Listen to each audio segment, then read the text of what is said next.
This is the CBS Evening News. Dan Rather reporting. Good evening. Another NATO ally came to Washington today urging President Bush to meet Soviet leader Gorbachev's challenge and help West Germany's leadership on the issue of short-range nuclear missiles. President Bush declined. With less than a month to go before Mr. Bush goes to a NATO summit meeting, he is still insisting on upgrading short-range nuclear missiles on German soil. This is giving West Germany's Chancellor Helmut Kohl fits and gaining Gorbachev popularity in Europe. White House correspondent Leslie Stahl has our report. President Bush dug in his heels and again rejected West Germany's call for East-West negotiations to reduce short-range nuclear missiles. Norwegian Prime Minister Gro Brundtland came to the White House today to referee the U.S.-German fight. But Mr. Bush simply repeated his stand that the weapons are vital to deter a Soviet attack. But she, as the Germans, remains unconvinced. Norway has been promoting that we need to negotiate on all types of weapons, including the short-range weapons. West German Chancellor Kohl suggested he might be willing to compromise by agreeing to hold off negotiations till after the German elections in 1990. But the administration is clearly still angry with the Germans. I like to remind them that they're not the only ones with nuclear weapons on their soil.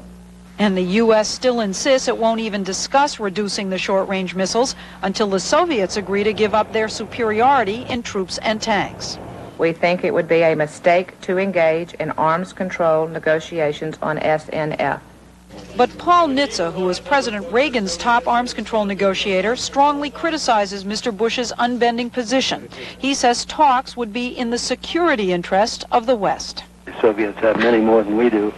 And there's no reason that I can see why we shouldn't negotiate with the Soviets to achieve equal ceilings, low equal ceilings. And Sam Nunn says moves to denuclearize Europe should have been foreseen and accused NATO of shooting itself in the foot. Well, this is not a surprise, and yet NATO as a whole does not seem to be prepared for it with any kind of vision, with any kind of strategy.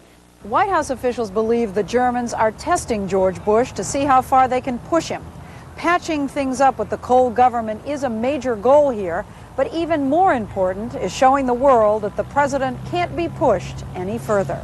Leslie Stahl, CBS News, the White House. The House and Senate worked today on the new $1.1 trillion federal budget package. This is the budget worked out between President Bush and congressional negotiators. It is designed to give the impression that something's being done to knock back the huge federal deficit without raising taxes.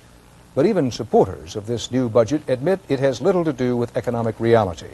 CBS News chief Washington correspondent Bob Schieffer reports how the president and the Congress are playing duck and dodge on the deficit. There's a fair amount of hocus pocus here.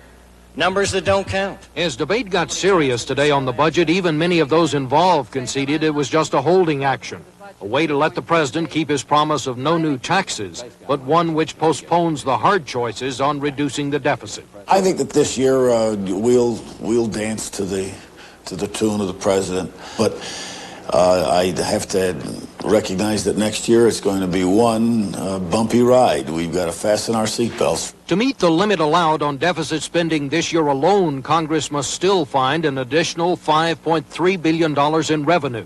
No small task without a tax hike, but probably possible.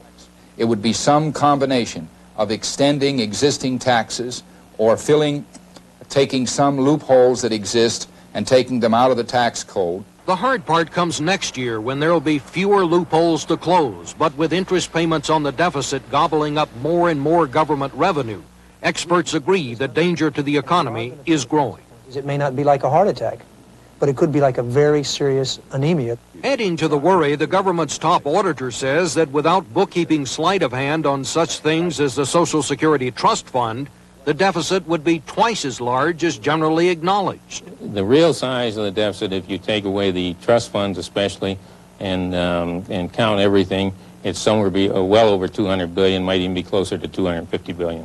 That's why Congress's top tax writer issued a stern warning today when he said he won't push new taxes this year unless the president does. There's no way that we can continue this blue smoke and mirrors, this rosy scenario dance that we've been doing, and get our economic house in order. So once all the shouting stops, the budget debate will probably amount to this. The president will be able to say he kept his promise of no new taxes. Just don't expect the same promise next year. Bob Schieffer, CBS News, Capitol Hill. There have been frequent criticisms of the wisdom and morality of the U.S. policy of allowing pesticides banned in this country to be sold to other countries. Today, congressional investigators charge the policy has come back to haunt U.S. consumers who wind up eating imported food containing those banned pesticides. Correspondent Terrence Smith has been checking around on this.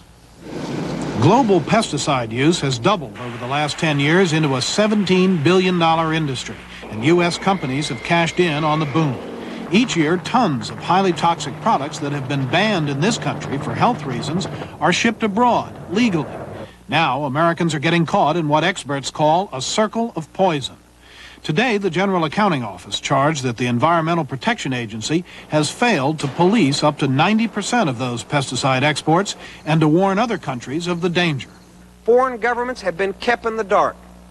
The public has been kept in the dark. And the agencies responsible for inspecting U.S. food imports have been kept in the dark. Admittedly, our current program has fallen short on some of these counts. A year ago, U.S. companies shipped the pesticide chlordane, banned in this country as a cancer-causing agent, to Honduras. There it was used to grow feed for cattle. 80,000 pounds of the beef, with up to 8 times the acceptable level of chlordane, was exported back to the U.S. All of this beef was distributed and consumed before it could be recovered. The U.S. chemical industry argues that pesticides banned in this country should not automatically be denied to other, less developed nations. We think that the proper people to make the decision on whether a product should be used in a given country are the people in that country. But with the U.S. importing more and more of its food from abroad, that's not good enough. Congressman Sinar is expected to propose legislation that will compel the EPA to keep better track of U.S. pesticides that may end up on American dinner tables. Terrence Smith, CBS News, Washington.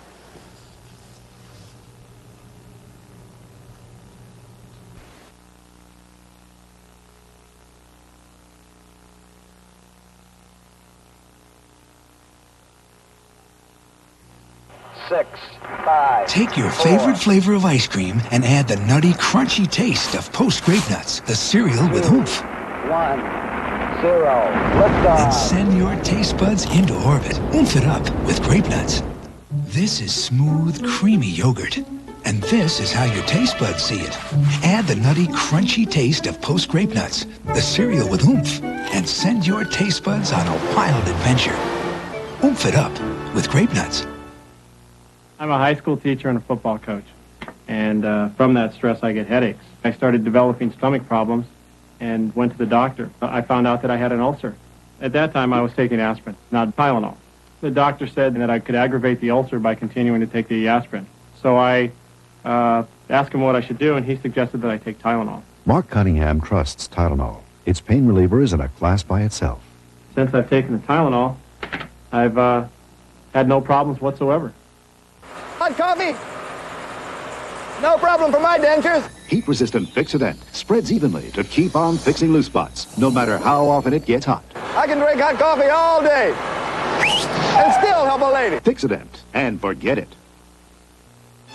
Feel your oats with Post Oat Flakes. Feel your oats with Post Oat Flakes. Golden toasted flakes with whole grain oat nutrition and a crunchy oat taste. Feel your oats with Post Oat Flakes. Sorry about all that noise and abrupt picture a moment ago. Gremlins got in one of our gizmos.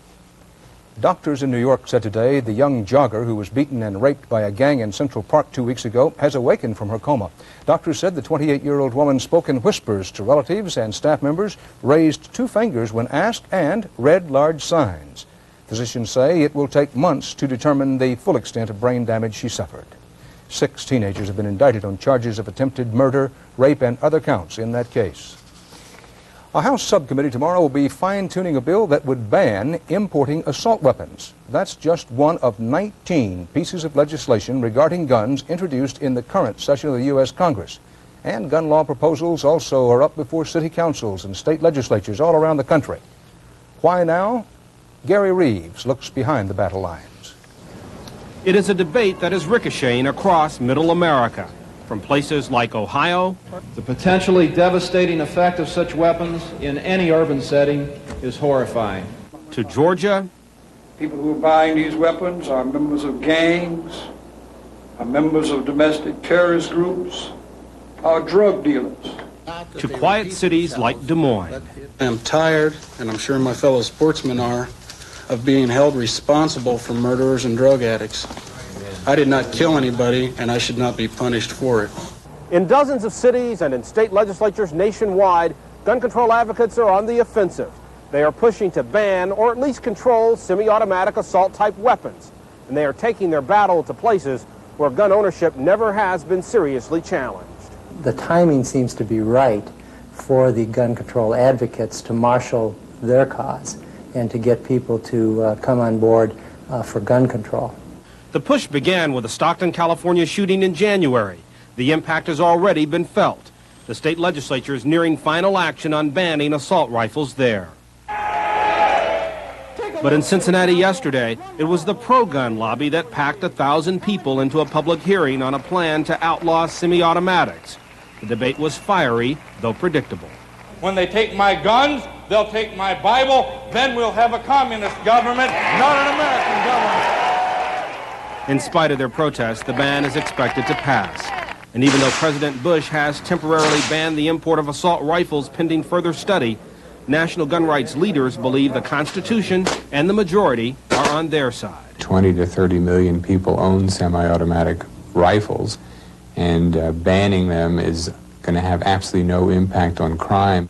In Des Moines this week, the gun lobby did convince the city council not to ban assault rifles. I'm not ready to believe that by outlawing assault weapons, violent crime will stop in this country.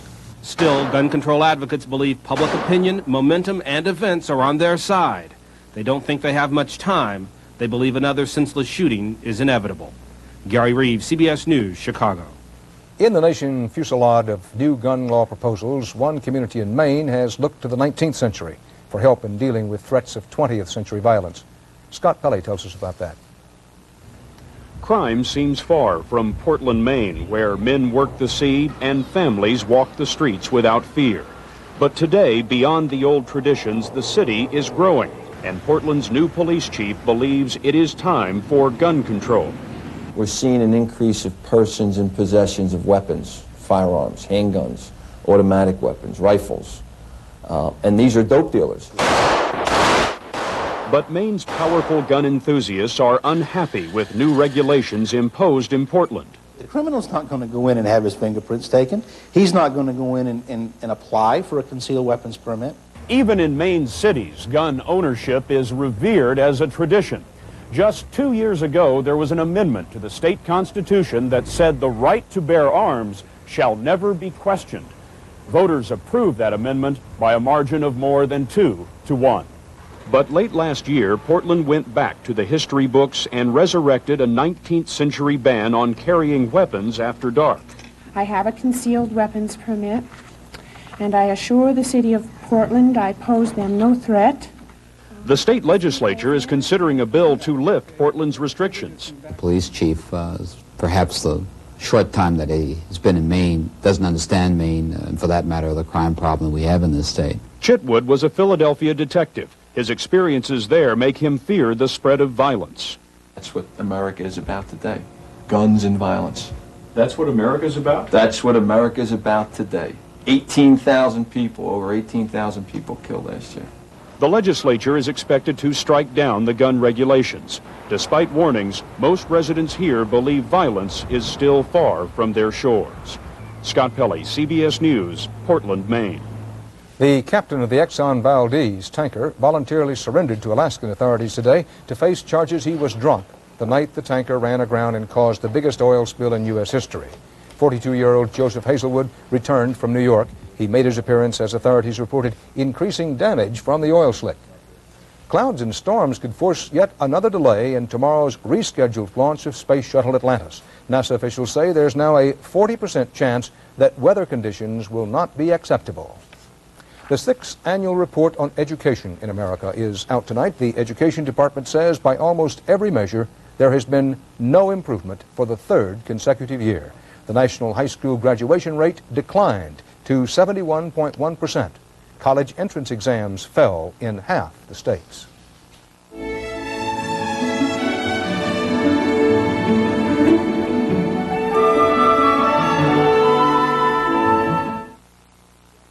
Today is Wednesday, some vacation.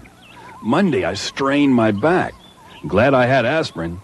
Yesterday, my elbow was sore. Oh, took some more aspirin. If you take aspirin more than once a week, make your aspirin Tri-Buffered Bufferin. It's 100% aspirin, plus 3 buffers that help protect against stomach upset plain aspirin can cause. Tomorrow, I'm going fishing. Tri-Buffered Bufferin, in tablets and caplets. If you take aspirin more than once a week.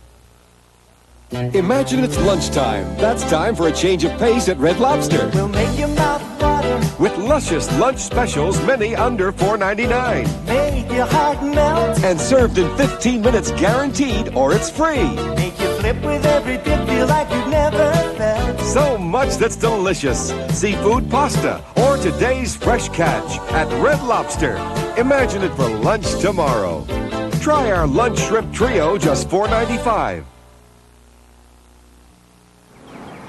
Before I started wearing no nonsense, I used to have more nail polish on my pantyhose than on my fingernails. Looks better here, doesn't it? Pantyhose that last are no nonsense. Looking for whole wheat total? Or shredded wheat. You'll need 12 boxes to equal the vitamin and mineral nutrition in just 1 box of Total. No other cereal has more. I think I'll have Total, sweetheart. Total. If it's whole wheat Total, it's Total Nutrition. Violent clashes between police and student radicals are a regular event in South Korea. Normally, both sides follow strict rules of engagement and serious injuries are rare. But today, the rules broke down. 6 policemen were killed when they were trapped by flaming barricades in an occupied campus building. 10 more were critically wounded, and the carnage set off a political firestorm as well. CBS News reporter Bruce Dunning is on the scene.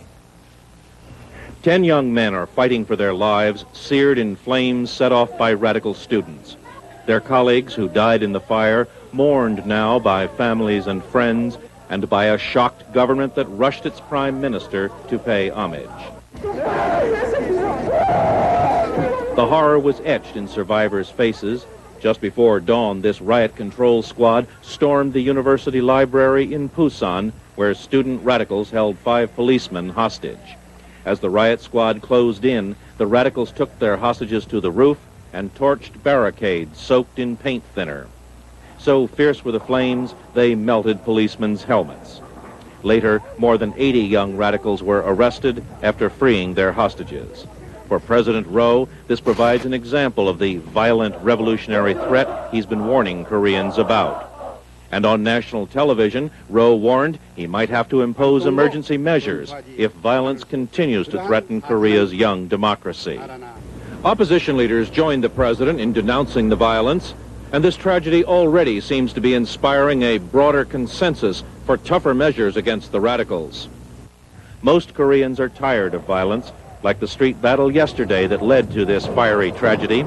Today, the government vowed such actions and their perpetrators will be crushed.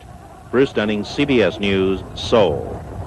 Chinese communist leaders today rejected a student demand for negotiations on democratic reforms. The students say they'll go ahead with another mass march tomorrow to Beijing's Central Square. 2 elderly Israelis were killed and 3 more wounded today when an Arab man ran through the main street of Jerusalem, stabbing people. Police seized the suspect and had to protect him from a mob threatening to kill him. It was the bloodiest incident in Jewish West Jerusalem since the start of the Arab uprising nearly 17 months ago.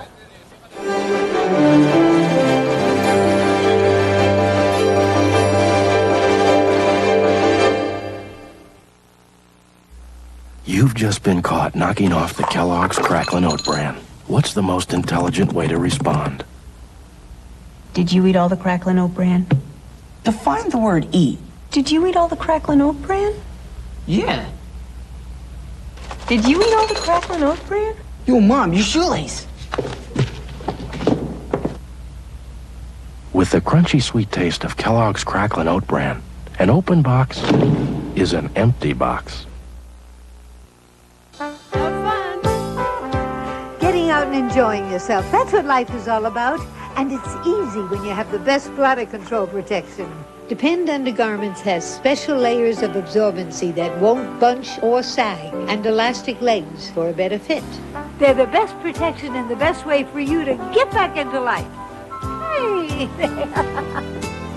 Get back into life with Depend.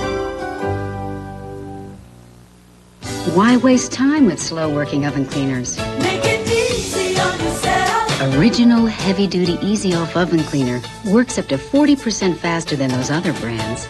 Make it easy on yourself. With Easy Off. Mom, I'm too young to get heartburn. But you're not too young for Tums. It's rich in calcium, and our doctor said teenagers need extra calcium in their diets. As much as their moms do? Yes.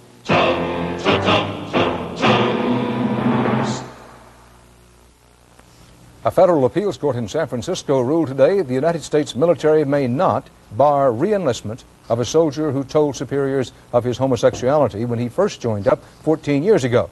Today's ruling left not resolved, the basic issue of whether a U.S. military ban on homosexuals is unconstitutional discrimination.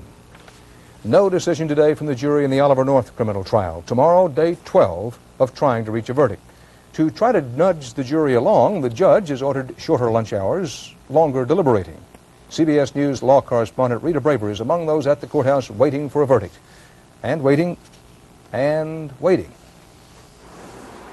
Yes, there is still no verdict. After 11 days of deliberating, the jury deciding Oliver North's fate returned once again today to its hotel. How has all this waiting left prosecutor John Kecker? Bored. Oliver North and his lawyers may be less bored. They ventured out to lunch at the swank Washington Palm restaurant and may have wished they hadn't. Murder, rape, torture, lies, that's what Contra money buys. For more than a week, there's been silence from the jury. No notes, no communication, nothing. And today, Judge Gerhard Gazelle summoned lawyers for an update. The judge says he's changed the jury quitting time from 4 to 5 p.m., but cautioned, I think we just have to wait till we hear something from them. He reminded everybody how complicated the case is. The facts are there, but there are hundreds of them, hundreds of meetings, hundreds of conversations, hundreds of different people, a huge cast of characters. Is 11 days a long time? Well, yes. The Watergate cover-up jury was out for 3 days. The John Hinckley assassination attempt jury was out for 4 days. The jury that tried the mafia kingpins, known as the Commission, deliberated for 6 days. But Judge Gazelle sent a shiver of terror through his courtroom when he announced that the North jury hasn't even come close to matching the record of another jury that recently sat in the same building and took 2 months to reach a verdict. Rita Braver, CBS News, still at the federal courthouse in Washington. In Chicago today, all eyes were riveted on Rosie the Duck, and more than 2 weeks of mallard watching paid off as 8 of 12 eggs hatched. Rosie's attracted unusual interest ever since she chose a marble planter in downtown Chicago to hatch her young. As a migratory bird, Rosie is protected under federal law.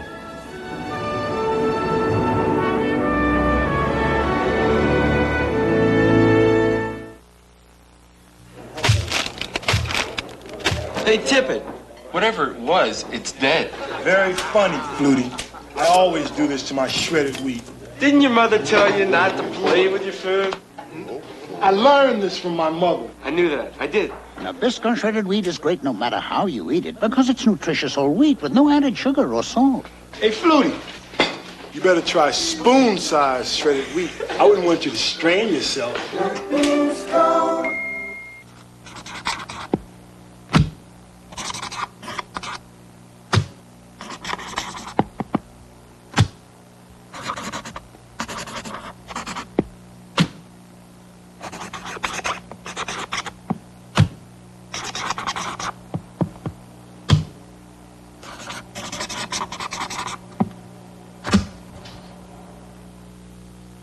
When people count on you, count on Post-it brand notes. If I told you my pantyhose could go through an obstacle course like this without a snag, you'd say, no way. And I'd say, no nonsense. Pantyhose that last are no nonsense. Look at Frank's yard. I don't have a yard like that. Look at that John Deere tractor. I don't need a tractor like that. Want to see what I got? Introducing the new STX lawn tractor, the basic John Deere, with a price that's just as basic. They say imitation is the sincerest form of flattery, but it can be more than that. For one young man in a small English town, imitation is a form of worship. Anthony Mason has the story. The parishioners of the English Martyrs Catholic Church will tell you their faith is strong, but their church is simple. Even the parish priest admits that when he first saw it, the main body of the church did remind me quite a bit of an aircraft hangar. Parishioner Gary Bevins thought so too. On a trip to the Vatican, he saw what Michelangelo did for the ceiling of the Sistine Chapel, and Gary Bevins got an idea, a very big idea. I thought, well, let's have a go. And so up he went, 30 feet above the pews, to recreate Michelangelo's masterpiece across the ceiling of this English seaside church. It was hard work, holding your neck back and your arm against gravity. You're constantly getting cramps and pain. It's very difficult. Gary Bevins' work was already well known in the neighborhood. In fact, it's on view all over southern England. On Lucking's trucks, Ron's buses, Gary Bevins, you see, is a man of letters, a sign painter by trade who's never taken an art lesson. It's a lovely feeling to think that you're doing the same thing that Michelangelo did. Michelangelo took 4 years to complete the Sistine ceiling in the 1500s. Gary Bevins has already spent a year on the scaffolding and believes he'll be up there for at least 2 more. It means a lot to him, and I think it means a lot to the parish as well. Every Sunday before Mass, they mark his progress, but you won't catch the artist turning his head. I never look up on Sunday, no. No? No, never. I wouldn't. No, I'd feel so uncomfortable that people were looking at me admiring my own work. No, I never look up on Sundays. Contributions are paying for the paint and materials. Gary Bevins won't take a shilling for his time. It is, he says, his gift to the church and to God. His reward will come the day he returns to Rome. It'll be nice to walk in there again and think, I've copied this. You know, I'm the only chap in the world that's ever copied this. Meanwhile, the lights burn till midnight at the English Martyrs Church as Gary Bevins relives the agony and the ecstasy of painting a masterpiece. Anthony Mason, CBS News, Goring by the Sea. And that's tonight's CBS Evening News. Dan Rather. Now, we'll be on the air tomorrow afternoon. If the scheduled launch of the space shuttle is going to go up, we should be on the air about 1:45 in the afternoon Eastern Time if it's going to go. A reminder that this is your station for the space shuttle launch coverage. So until tomorrow afternoon, when hopefully the shuttle goes up, good night.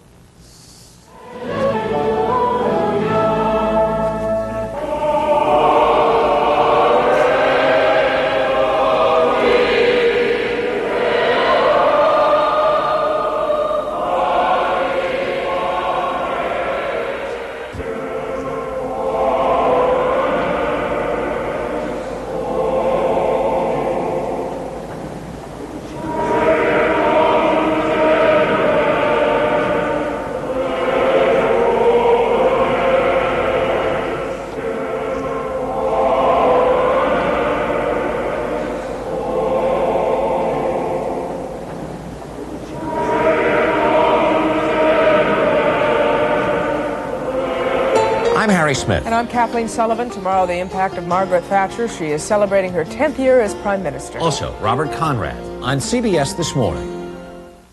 This is CBS.